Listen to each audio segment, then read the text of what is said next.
when the Lord visits me, what will I answer? చాలామంది అనుదినము వధింపబడు గొర్రెపిల్ల వలె నా పరిస్థితి ఉంది అని పౌలు భక్తుడు ఒక చోట చెప్తాడు, ఎలా అయిపోయింది అని.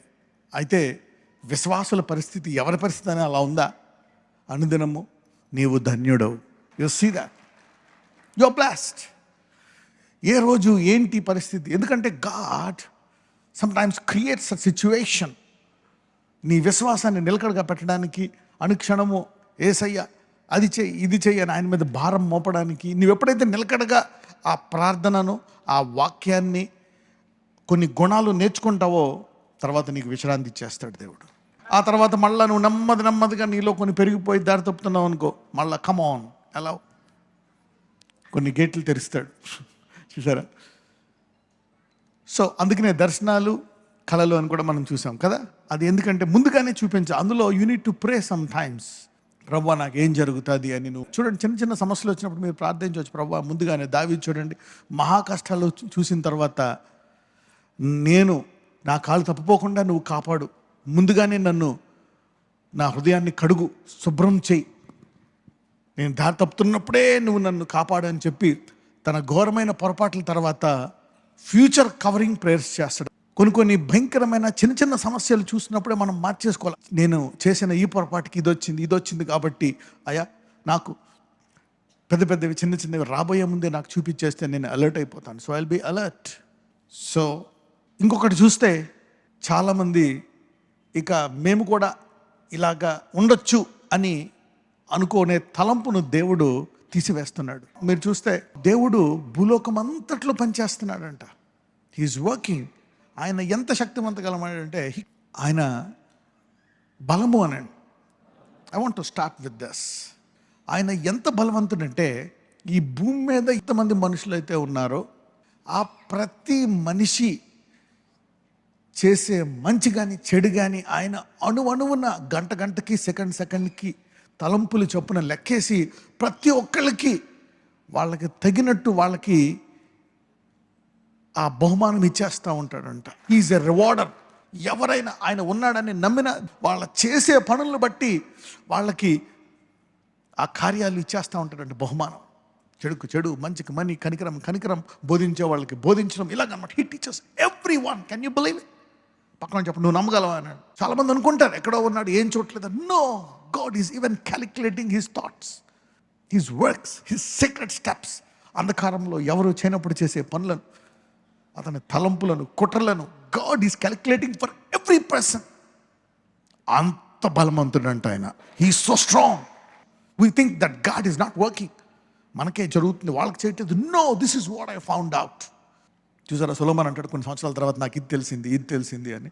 అఫ్కోర్స్ ఎన్ని వాక్యంలో ఉన్నాయి కానీ ఎప్పుడైతే మనము కొంతకాలం, కొన్ని దశాబ్దాలు ప్రజల్ని, దేశాలని, మనము వేరే వాళ్ళు ఎలా చూస్తూ ఉంటాం మనకు తెలుస్తాయి అన్నమాట.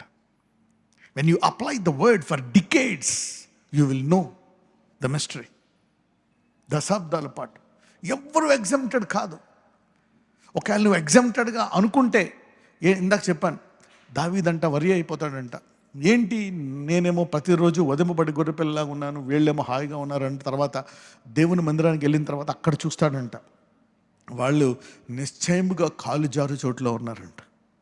అందుకే అలా వెళ్లకుండా మనం చూసాం, నరకానికి వెళ్లకుండా మరి దేవుడు అనేక సార్లు మాట్లాడి లాస్ట్కి డ్రీమ్స్ కూడా ఇస్తాడని చూసాం యోబులో. డ్రీమ్స్ అనేవి మనకి ముందు భవిష్యత్తు గురించి ఇస్తాడు, రాబోయే రేపు సమస్య గురించి ఇస్తాడు, గంట తర్వాత జరగబోయే సమస్య గురించి కూడా నీకు దర్శనమన్నా ఇస్తాడు, కలన్నా ఇస్తాడు. He deals with you every hour, every situation, మంచి చెడు, డ్రీమ్స్, విజన్స్, వాక్యంగా.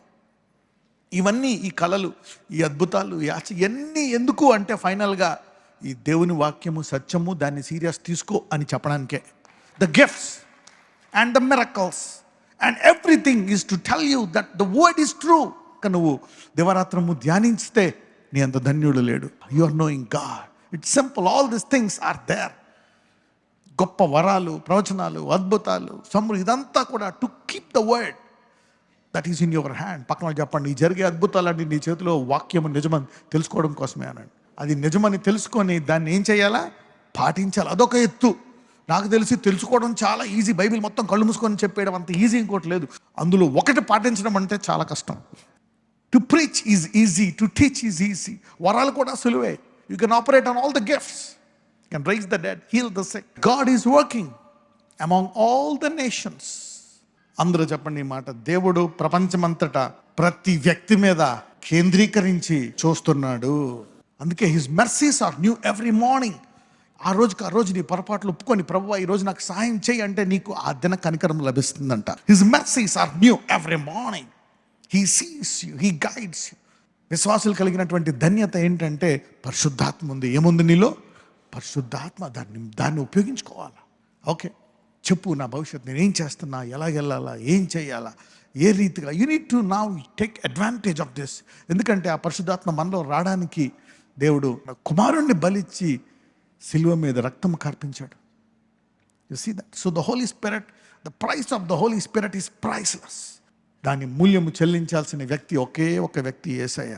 His blood. ఆయన అంగీకరిస్తేనే వస్తుంది పరిశుద్ధాత్మ. ఎన్ని మంచి పనులు చేసినా పరిశుద్ధాత్మ రాదు. Only by Jesus, the Holy Spirit. మరి అంత అమూల్యమైన పరిశుద్ధాత్మను మనం ఉపయోగించుకోవాలి ఈ వాక్యాన్ని చదివి. సో ఈ వాక్యాన్ని పాటించడమే మరి ఈ పరిశుద్ధాత్ముడు మనల్ని సర్వ సత్యంలోకి నడిపిస్తాడంట. అందుకే దివారాత్రము ధ్యానించేవాడు ధన్యుడు. మర్సీ, కనికరం, ద మోస్ట్ ఇంపార్టెంట్ థింగ్. కొన్నిసార్లు మనం దేవునిలో, ప్రార్థనలో, వాక్యంలో ఎదిగిపోతూ కొన్ని పక్కన పెట్టేస్తాం. స్వరత్వరం, ప్రవచన వరం, భాషలు మాట్లాడే వరం అన్ని పక్కన పెట్టేసాయి. You cannot put them. దేశాలకు వెళ్ళాలంటే నీకు వరాలు కావాలి. ఈ వాక్యాన్ని పట్టుకొని ఎడగెళ్ళాలంటే you want go to nations, you need the word. రాష్ట్రాలు, ఖండాలు దాచి వెళ్ళాలంటే నీకు ఏం కావాలా? వరాలు. You need gifts. Gifts will take you to any place and be a blessing. దేవుడు మిమ్మల్ని వరాలతో నింపునుగాక. మెర్సీ. నిర్గమకాండం 26:34, ఎక్సోడస్ 26:34. అతి పరిశుద్ధ స్థలములో సాక్ష్యపు మందసం మీద కరుణాపీఠమునుంచవలెను. చూడండి, కరెక్టే. పరిశుద్ధత చాలా ముఖ్యమైనది. అది ఏమంటున్నాడు? ఆ అతి పరిశుద్ధ స్థలములో ఆ మందసము మీద ఏం పెట్టాలంట? కరుణాపీఠం. అంటే ఒకవేళ అతడు పరిశుద్ధత కోల్పోతే దేవుడు ఆ పరిశుద్ధ స్థలంలోంచి గెంటేయుడు, కరుణాపీఠంలోంచి ఇక్కడే ఉండు అంటాడంట. You see that now. So mercy is overtaking judgement. పరిశుద్ధ స్థలంలో దేవుడు ఏం పెట్టాడు? అతి పరిశుద్ధ స్థలంలో ఏం పెట్టాడు ఆయన? కరుణాపీఠము. అంటే యూదులు ఆ స్త్రీని తీసుకొచ్చి ఏం చేయాలనుకుంటున్నారు? చంపేయాలి. కానీ యేసయ్య మరి పాపం వల్ల వచ్చి జీతం ఏంటి? మరణమే. కానీ యేసయ్య ఆమెకి ఏం చూపించాడు? కరుణించి తర్వాత వీళ్ళకంటే పరిశుద్ధంగా మార్చేశాడు ఆమెని. He transformed her into more pure holy heart. That's God. ఎందుకంటే వాళ్ళు ప్రేమించట్లేదు, యేసయ్య ప్రేమిస్తున్నాడు. You see how love can make a difference. ప్రభువా, న్యాయము నా జీవితంలో కావాలా, నేను న్యాయంగా మాట్లాడాలా, న్యాయంగా తీర్పు తీర్చాలయ్యా. కనుచూపును బట్టిని కాదు, నీ వాక్యానుసారముగా న్యాయము. రెండవది కనికరము. నాయన, you going to stop some things, do some things. విశ్వాసముతో ఎదిగి మీరు మీ కుటుంబము సాయంకాలపు ధ్యానములను మీ జీవితంలో పూర్తిగా మార్చుకొందురుగాక. మే యు చేంజ్ సర్టన్ థింగ్స్. నజరేయుడైన యేసు నామమున ప్రార్థిస్తున్నాము తండ్రి, ఆమేన్.